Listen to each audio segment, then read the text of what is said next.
Welcome to Coruzant Technologies, home of the Digital Executive Podcast. Welcome to the Digital Executive. Today's guest is Cavey. Cavey is the co-founder of Ground Labs, leading a global team empowering its customers to discover, identify, and secure sensitive data across their organizations. As the Chief Data Evangelist, he leads its worldwide product development, sales and marketing, and business operations, and was instrumental in extending Ground Labs' presence with enterprise customers. Stephen has a deep security domain expertise with a focus on electronic payments and data security compliance.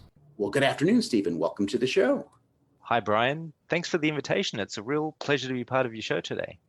Awesome. Thank you, Stephen. I appreciate you jumping on this late at night. I know you're in Singapore right now, so I appreciate it. We're here early in the U.S. Let's jump into the questions here. You've got quite the career in technology. You're an engineer, manager, and now you're the co-founder of Ground Labs. Could you share with our audience the secret to your career growth and what inspires you?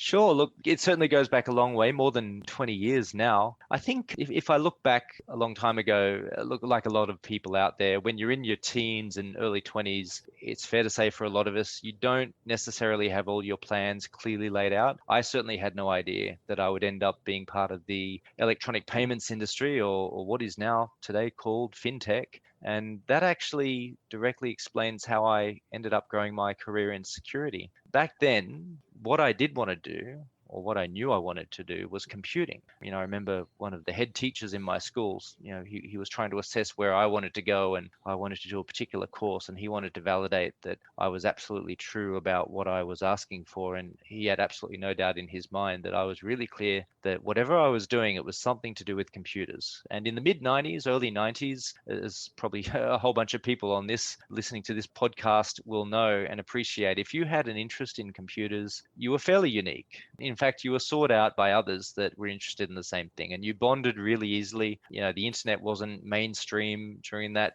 early period. You learned more through, say, BBS's, FidoNet, and frankly, just having friendships, people who shared the same interest as you did, and you would learn a lot from each other just by seeking out people that knew something about computers. And it was through that journey that I actually met my co-founder, Peter Duthie. And it would be many years before the two of us would end up founding Ground Labs together. But the two of us actually needed to go off on a separate journey and grow our careers for some years, go get more real life experience, industry expertise before either of us were really ready to found our own company as just the two of us and grow it together. So in terms of what my career path looked like before Peter and I went off on the Ground Labs journey together, very early on, I met some entrepreneurial types, some guys who, whether we think of it this way or not amongst ourselves, that they were actually my early mentors. And they were those kind of guys that were risk takers, the kind of people that always had crazy ideas and would have the courage and the gumption to just go after them. And we would be working crazy hours, morning, noon, and night on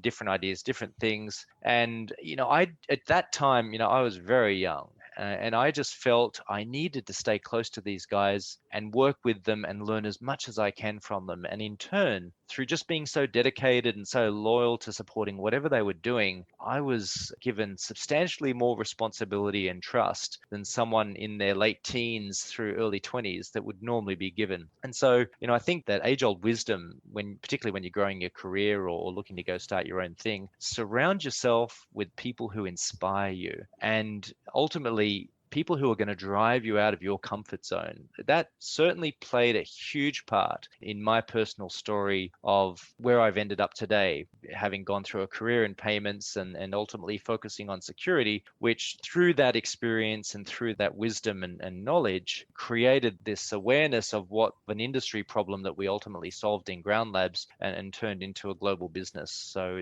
I definitely attribute my career and where I've ended up to my experience with those guys in the early years and really just following them, because I just felt I could learn so much from these people. These are people who are not like others, compared to going and just getting a career in a large company and going up a standard corporate ladder. I felt it was much more exciting and right for me. Thanks for sharing, Stephen. I appreciate that. Love to hear your journey as I have guests on the show, their journey throughout their career and, where did they find their passion and how did they arrive to where they're at? So I appreciate that. And Stephen, as you know, everybody globally has had to make major shifts to adapt to this new normal, the pandemic. Could you share with us what you're doing to help your organization stay relevant in this economy? Yeah, look, I think everybody might be starting to get sick of hearing the phrase new normal. And instead, they're possibly asking, when can we go back to the old normal? At least in the context of more freedom, being able to travel, hang out in larger groups, etc. But look, at the same time, I think everybody is also liking this new normal in terms of their flexibility in their work. But look, to answer your question, Brian, we all know what happened this year. From a security standpoint, what we witnessed was sending everybody home rather quickly. The priority was maintaining productivity, get everybody connected using any means necessary, empower everybody to keep doing their job from home.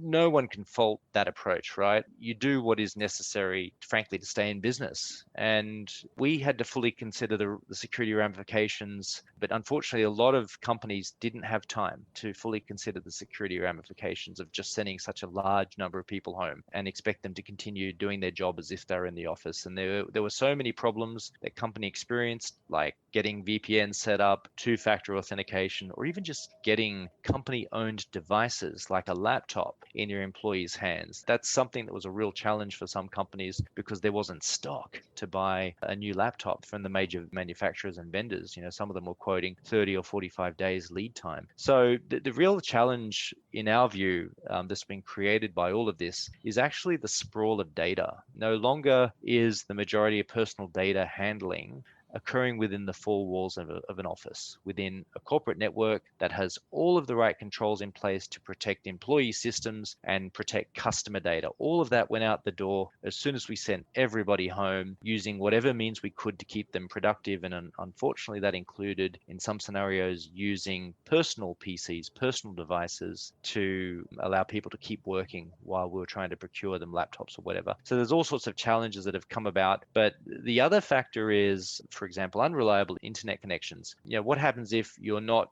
getting optimal connectivity to your corporate network and you're working on live documents? And when you're having latency or lag and other connectivity challenges, what do you do to overcome that? Will you download the data locally so you can just keep working on it offline, just in case you no longer have access to that connectivity? So there's a lot of scenarios that we've seen in interacting with various organizations where the data sprawl, the amount of personal data and confidential data ending up on the endpoint is far, far greater than normal. And as a result, that's created far greater risk within organizations. And it's unfortunately come at a time when there is so much more privacy and security regulation that just happened to come out in 2020. The new version of CCPA that's called CPRA for California, that came out, that was passed on the same day that the US election happened this year. So it's, all very fascinating timing. But the point is that your average business that handles a lot of personal data needs to be doing the right thing by it. And certainly this year's been a real challenge given what we've all been facing. I appreciate the share on that, Stephen. And Stephen, this is a good question and I think it's a good segue into this, is how has remote work underscored the importance of knowing the location of your dispersed data?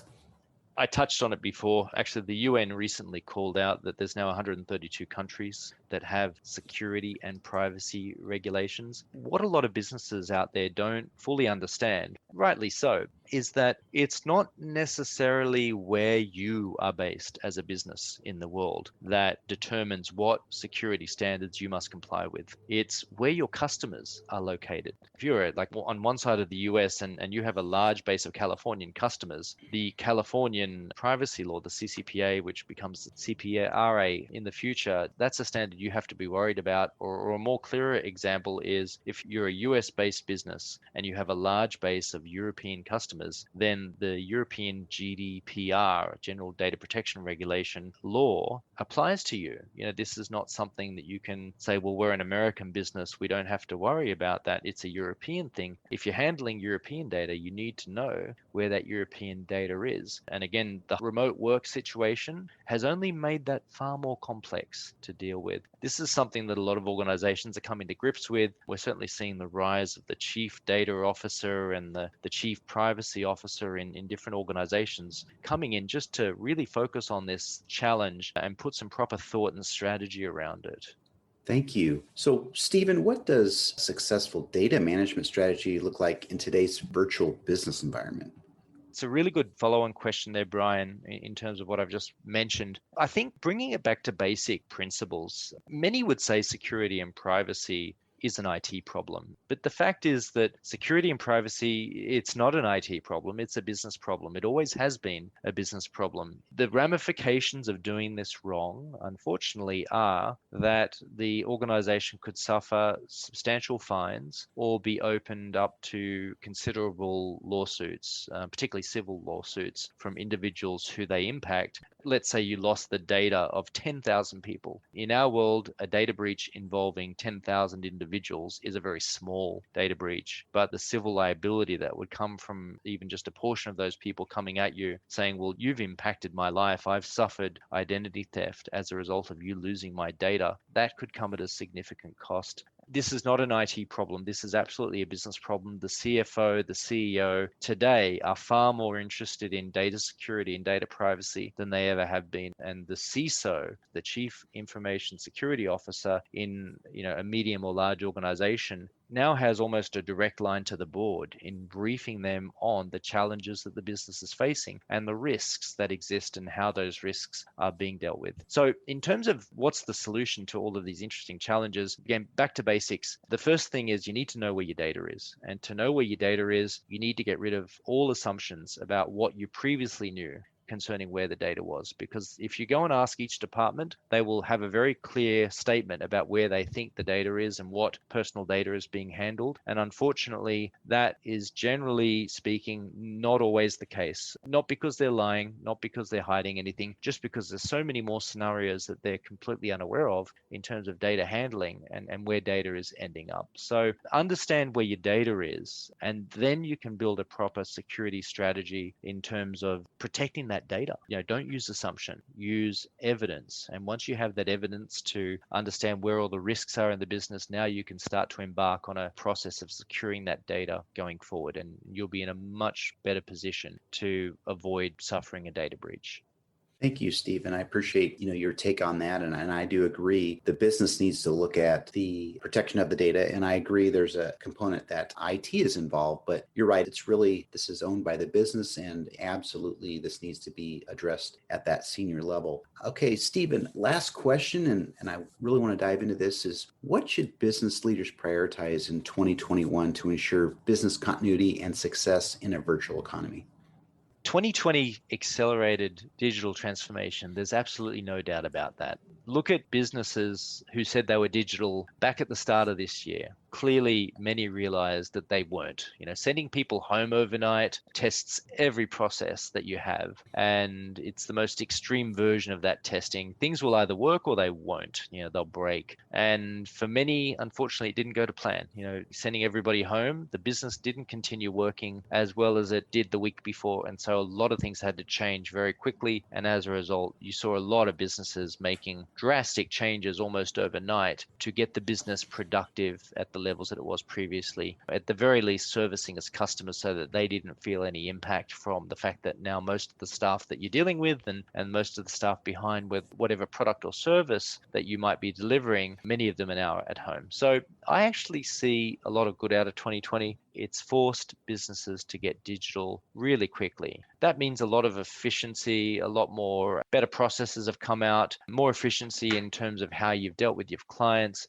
I would say in 2021, just continue on your digital transformation plans. Don't stop. Continue evolving your processes, eliminate manual handling, get systems talking to each other on a deeper level, deeper integration between different platforms and other processes. Strive to achieve that stronger visibility of your customer that you've always wanted, frankly. And it'll absolutely lead to a better customer experience. It'll increase your customer retention rates. It'll potentially lead to improved revenue. In Ground Labs, we've certainly been making those same investments this year in consolidating platforms platforms and getting deeper integrations between different data sets so that we get a better visibility of our customer and they can get a better experience, left hand talking to the right a lot more. But I would say as you go through all of this, like I was saying before, please don't forget to think about your data. In 2021, we have so much more regulation that we're dealing with. You have to know what data you're collecting about your customer, and I'd encourage everybody to review this. I dare say there's probably some information you're collecting right now that you don't need to be collecting.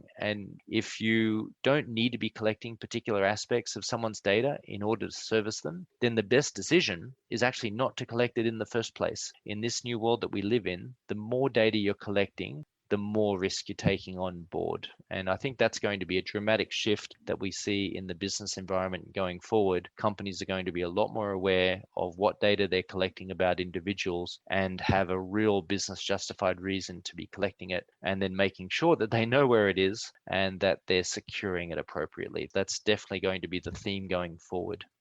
Stephen, I appreciate that share, and you're absolutely right. This needs to be at the forefront of everybody's mind in 2021 for sure.